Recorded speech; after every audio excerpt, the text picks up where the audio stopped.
우리가 서로 뭘 하고 맞춰야지. 1장 1절에서 9절까지는 하고 맞춰야 되는데 우리가 많이 얘기했기 때문에 많은 부분 얘기하지 않아도 금방금방 넘어갈 수 있겠습니다. 자, 1장 1절에서 9절까지 말씀 보고 오늘 마치도록 하죠. 1절입니다. 하나님의 뜻을 따라서 통하여 그리스도 예수의 사도로 부르심을 받은 바울과 및 형제 소스데네는, 발신자가 두 사람입니다. 바울과 형제 소스데네죠. 바울은 사도라 부르심을 입은 자들이라 분명히 얘기하고, 소스데네 아니에요. 그리고 형제 소스데네예요. 그러니까 바울을, 사도를 돕고 있는 지금 에베소에서 있는 사람이겠죠. 편지를 쓰고 있을 때 에베소 쓰고 있으니까 3차 전도행 때 에베소 있을 때에 고린도 교회의 사람이었는데, 지금 너희들도 잘 알고 있는 소스데네, 이거 소개하지 않아요? 형제라고 얘기하니까 너희들 잘 알고 있지? 소스데네. 그하고 내가 너희에게 편지를 쓴다라고 편지를 쓰는 거예요. 그럼 왜 소스데네가 거기 나올까요? 소스데네가 고린도 교회 상황을 알려줬겠죠. 근로의 지편으로도 알려줬고 여러 가지 아는 루트가 있었겠지만, 에베소에 있으면서 누군가가 전에 왜 배 타고 왔다 갔다 하는 사람이 있으니까 그 사람 중을 통해서 소스데네는 알려줬겠죠. 그럼 소스데네는 누굴까요? 소스데네는 고린도의 유대의 지도자입니다. 고린도 회당장이었을 가능성이 많아요. 그것은 사도행전 18장에 고린도를 전도했던 2차 전도행에 등장합니다. 그래서 회당장이었을 가능성이 많은데, 이 사람은 예수님을 안 믿었었는데, 예수님 안 믿었었는데 사도 바울을 두둔하다가 몰매를 맞아요. 끌려가가지고. 그러면서 그때 아마 변화된 것 같아요. 그래서 회당장이었을 것으로 추정이 되는데, 이 사람이 결국에 소식을 알려줘서 고린도 교회에 편지를 씁니다. 근데 바울은 자기를 하나님의 뜻을 따라 그리스도 예수의 사도로 부르심을 받았다. 여러분, 부르심을 받은 사람하고 같이 있는 것은 매우 큰 복입니다. 부르심을 받은 이 사람이 사명이 누군지를 정확히 아는 사람 함께 가는 게 너무 큰 복이에요. 그런 사람들은요, 목숨을 내놓거든요. 이것도 저것도 아니면은 해보다가 아이고 목회가 아닌가 비요. 아이고 나 붕어빵 장사 해야 되겠네. 이런 것도 갈 수도 있다니까요. 근데 사명을 가진 자는 목숨 걸고 하는 거예요. 그거 정확히 아니까. 그러니까 이 사도로 부르심을 받았다는 것이 다메섹 도상에서만 그렇게 사도라는 것이 보내심을 받은 자라는 뜻 아닙니까? 그때만이 아니죠. 물론 사도행전도 나옵니다. 그러나 개인적인 아마 많은 것이 있었어요. 특히 고린도 교회에서는요, 사도로서 보낸다는 말이 확실히 있어요. 자, 사도행전 18장을 볼까요? 오늘 다 못하면 시간 되면 제가 끝내겠습니다. 다음 주에 하시면 되니까요. 자, 사도행전 18장.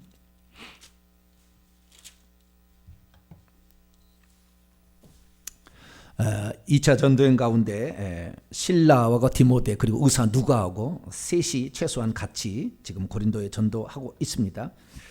그 중에 소수데네 17절 보세요.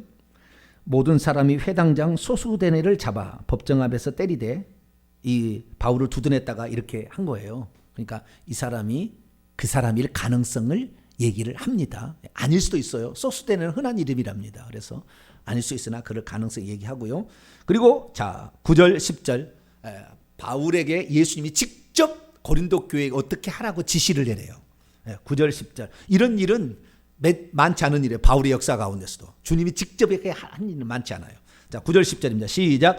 밤에 주께서 환상 가운데 바울에게 말씀하시되 두려워하지 말고 침묵하지 말고 말하라. 내가 너와 함께 있음에 어떤 사람도 너를 대적하여 해롭게 할 자가 없을 것이니 이는 이 성 중에 내 백성이 많음이라 하시더라 해서 1년 6개월 동안 머물며 하나님 말씀을 가르치다가 아가야 총독되었을 때 문제가 생겨가지고 유대인들이 고소하는 바람에 결국에 떠날 수밖에 없는 그런 상황이 되는데 그때에 주님이 직접 하신 말씀이에요. 그렇기 때문에 다른 사람에게는 사도가 아니지만 고린도 너희들에게는 사도다. 이게 고린도 9장 얘기예요. 너희들에게 내가 사도다. 왜? 주님이 직접 너희들에게 여기를 해라 이렇게 했다는 거예요. 그래서 사도로 부르심을 받은 그 사울이 형제 그들이 잘 알고 있는 사람이 소스데네 회당장일 가능성이 있어요. 소스데네와 더불어서 교회 편지를 쓰는데 2절입니다. 고린도서 1장 2절 누구에게 편지를 쓰느냐? 대상을 말하는 겁니다. 고린도에 있는 하나님의 교회 곧 그리스도 예수 안에서 거룩하여지고 성도라 부르심을 받은 자들과 하나는 뭐예요? 1차 수신 대상은 고린도에 있는 하나님의 교회, 고린도 안에 있는 하나님의 교회인데 하나님의 교회를 정의하기를 그리스도 예수 안에서 거룩하여진 채 있는 자들, 그 다음에 성도라고 부르심을 받은 자들, 이런 자들이 하나님의 교회라고 소개하고, 그 다음에 또 그러니까 2차 수신자가 있었다는 거예요. 각 처에서 모든 곳입니다. 원문은 모든 곳에서 우리의 주 곧 그들과 우리의 주 되신 예수 그리스도의 이름을 부르는 모든 자들, 그러니까 이것은 회람용 서신으로도 쓰고 있다는 거죠. 그래서 모든 장소에서 우리의 주 예수 그리스도의 주되심을 알고 그의 이름을 주님이라고, 이 주라는 말이 아주 중요합니다. 주라는 말이 예수님을 칭하는 대표적 용어가 뭡니까? 주님이에요.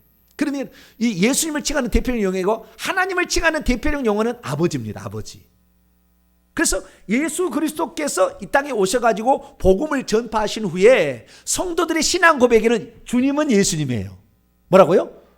주님은 예수님이에요. 네. 주님은 예수님이고 아버지는 누구예요? 하나님을 지칭하는 거예요. 항상 그렇게 나눕니다. 이렇게. 그래서 이 두 가지를 이제 하나로 뭉치는데 꼭 그래서 인사말에도 마지막에 그렇게 씁니다. 자, 어디를 볼까요? 3절입니다. 3절. 이제 그 축복 기도를 하죠. 마지막에 축복 기도. 예. 발신자가 누구고 수신자가 누구고 그 다음에 축복 기도를 합니다. 3절 읽습니다. 시작. 하나님 우리 아버지와 주 예수 그리스도로부터 은혜와 평강이 있기로나. 인사말에는 꼭 은혜와 평강을 카리스 그 다음에 에이레네를 항상 얘기하는데요. 하나님은 아버지고 예수님은 주님이라고 그래요. 그래서 그때 당시에 가장 최초의 신앙 고백이 뭐냐면 예수님을 주님이시다라고 고백하는 거였어요.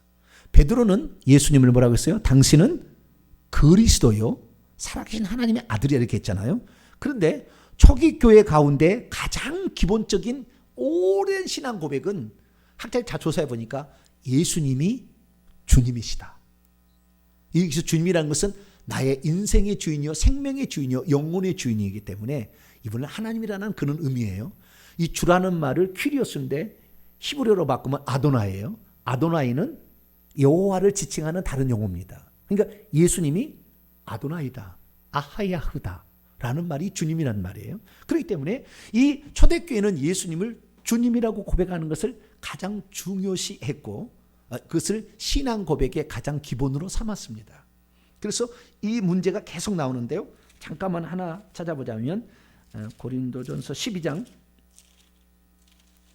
나중에 다 얘기하겠습니다만은 12장 3절 고린도전서 12장 3절 읽습니다. 시작.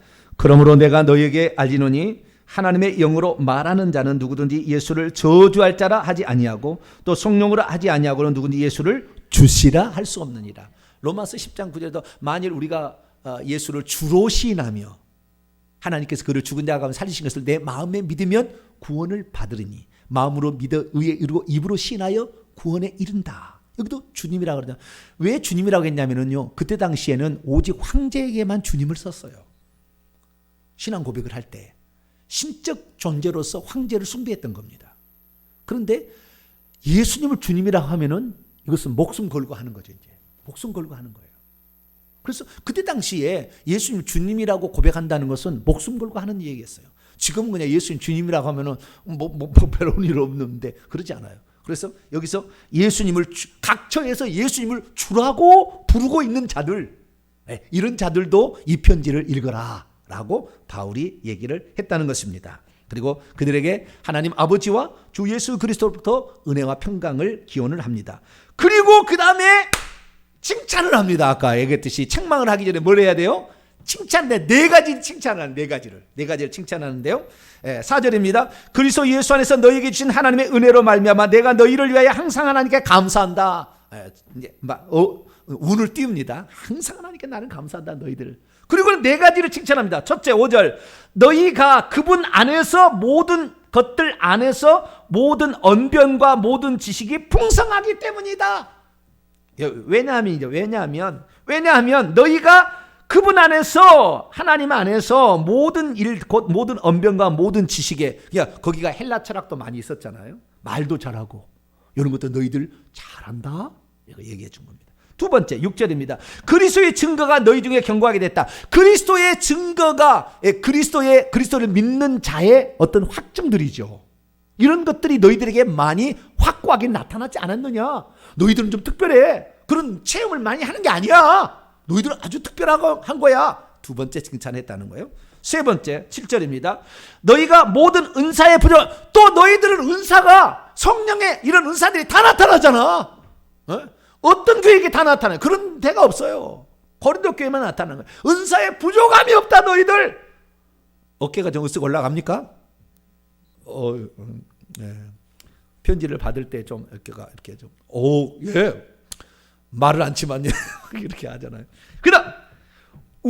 그다음에 네 번째, 우리 주 예수 그리스도의 나타나심을 재림도 기다리고 있다 너희들. 재림도 여러분, 재림을 기다린다는 것은 이 땅에 소망이 없는 거예요. 이 땅에 물질이 좋고 쾌락이 좋으면 재림을 기다려요, 안 기다려요? 안 기다려요, 절대. 재림 신앙 없는 사람, 이 세상이 좋은 사람들이에요. 절대 재림 신앙 안 같습니다. 주님 오시는 거 뒤에 오시고, 뒤에 오세요, 뒤에 오시오. 지금 올 때 아닙니다. 이렇게 생각합니다. 재림 신앙을 갖는다는 것은 그분에게만 소망을 두고 있고, 그것이 진짜고 하늘에서 면류관과 상급 얻는 것을 진짜라고 생각하는 사람만 그리스도의 재림을 기다려요. 그러니까 이들의 재림 신앙도 뛰어나다, 이렇게 얘기하는 거예요. 근데 나중에 책망하죠. 15장에 가가지고는 뭐라고요? 부활도 믿지 않는 것들, 이렇게 딱 얘기를. 나중에 이제 그렇게 얘기를 하는 거예요. 근데 처음에는 그래도 그들을 용기를 북돋아야 될 거 아닙니까? 근데 그것뿐만이 아니에요. 8절 9절 보면 이제 천국까지 갈 수 있어 너희들, 막 이렇게까지 얘기합니다. 자, 8절 9절. 주께서 너희를 우리 주 예수 그리스도의 날에, 예수 그리스도의 날은 재림의 날이에요. 구약은 여호와의 날이라고 나와요. 읽어보면 뭐 스가랴서, 뭐 요엘서, 뭐 읽어보면 다 여호와의 날이 그 재림의 날인데, 주님이 오시는 심판의 날인데, 구약에는 좀 심판의 개념이 가깝다면 신약의 예수 재림의 날은 보상의 날로 가까워요. 왜? 너무 많이 핍박을 받으니까. 그날은 심판도 하고 보상도 하잖아요. 심판에서 지옥 가고 보상에서 천국 가고. 근데 그리스도 예수의 날에 책망할 것이 없는 자로 끝까지 견고하게 해주신다. 누가? 주님께서. 너희들 주님께서 그렇게 해주실 거야. 근데 어떤 사람은요, 이 말씀을 가지고 예정론으로 풀어가요. 여기에 그렇게 해준다고 했으니까 우리는 반드시 천국 갑니다. 이 사도 바울의 지금 바램입니까? 진짜입니까? 책망하기 위해서 미리 띄워주는 겁니까? 아니면 지금 진짜 그렇다는 겁니까? 문맥을 봐야지, 문맥을. 바울의 바램이잖아, 바램. 주님의 바램이잖아요, 그렇죠? 주님께서 이렇게 바라신다 이거잖아요, 바라신다. 그런데 이것이 이렇다라고 결론을 명제처럼 내려버리는 거예요. 이게 예정론이에요. 주께서 너희를 우리 주 예수 그리스도에 책망할 것이 없는 자로 끝까지 회개치 않는데 이렇게 돼요? 책망할 자가 없는 건 됩니까? 택도 없는 얘기죠. 회개치 않는 자가. 그런데도 우리는 그렇게 된대. 운명론적으로 자기를 믿는 거예요. 절대 그럴 일 없습니다. 바람이죠, 바람. 그 다음에 9절. 너희를 불러 그분의 아들 예수 그리스도 우리 주와 더불어 교제하게 하시는 하나님은 미쁘시다. 우리 하나님은 신실하시다. 예수 그리스도가 늘 교제를 해서 너희들은 예수 그리스도화할 거다. 예수 그리스도의 성품을 닮아가고 예수님의 삶을 살아갈 거다. 얼마나 좋은 칭찬입니까? 그죠?